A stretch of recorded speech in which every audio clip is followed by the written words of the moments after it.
World Mental Health Day is the 10th of October every year, and somehow it just feels a little bit more relevant at the moment, right? I'm Chris, and I love talking about mental health for two reasons. Number one, this year has reminded us just how important our mental health is for all of us. And number two, mental health impacts all of us. We all have it. You might call it well-being, you might call it emotional resilience, whatever you call it, every single one of us has mental health, and it is just as important as our physical health. There's still so much of a taboo when it comes to mental health, which is completely bizarre to me when we think that 1 in 6 of us experienced a mental health challenge in the last week. 1 or 2 out of every 100 of us experience severe mental illness, and 9 out of 10 of us with mental health problems have experienced stigma and discrimination as a result of them. We feel uncomfortable talking about mental health in a way that we simply don't when it comes to if we had a bad back or if we physically injured ourselves. When in fact it's healthy to recognise and vocalise what and how we're feeling. We're all built differently, and so we all approach life differently. Some of us might recover quickly from a knockback, and others might need longer. They might feel the weight of that setback for a long time. Mental health is so important because it can change at any time throughout our lives.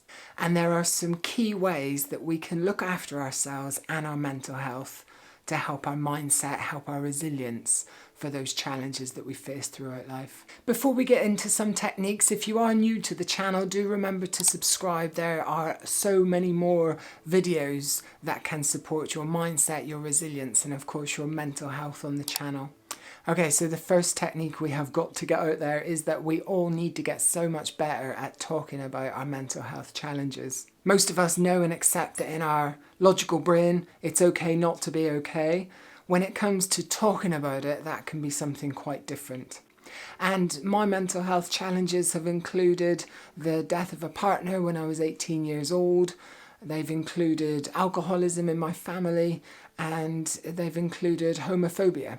And so I learned very early on the power and the value that exists in talking to somebody about it. Sometimes a professional, somebody who was qualified and capable and able to help me process what I was experiencing. And just because we might need that little bit of help at that point in our lives, it doesn't mean it's going to be forever. So next, let's talk about that mind, body, spirit, that holistic connection within us, looking after ourselves both physically and mentally.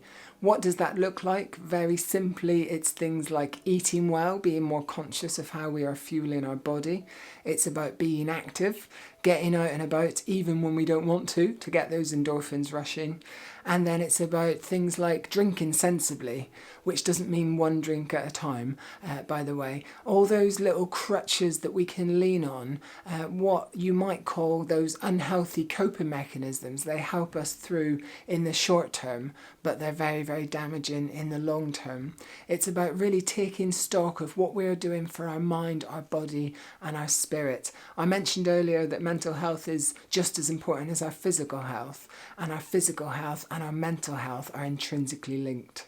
Then we have to get so much better at not only talking about it, but asking for help when we need it. Now, this is something that we are generally terrible at doing, and there's a reason for that, because of course we want to be perceived as strong, we want to be perceived as capable. We might not want to admit to the thoughts, the feelings, the emotions that we're experiencing, and so we stick our head in the sand. We try and go on for as long as we can, staying strong and being there for others. So we soldier on and we push down how we are feeling. There is no shame in asking for help. Let me say that again. There is no shame in asking for help, and I'm sure you have been in the situation where you've gone for longer than you know you should, you've asked for help, and what happens? That feeling, that pressure just lifts from our shoulders. Why don't we get to that so much sooner? And most people, and I include professional services in that, are only too happy to help when we are brave enough to ask. So when we think about why it's so important to look after both our own and others' mental health, there are so many reasons. It helps us to feel and connect and talk about our emotions. It helps us to have deeper relationships with people around us. We can learn and develop much more easily. And perhaps most importantly, it helps us to ride that roller coaster of life and helps us to face the change and the uncertainty that the future can hold for us all. We really should have done this by now, but it is time to end the stigma.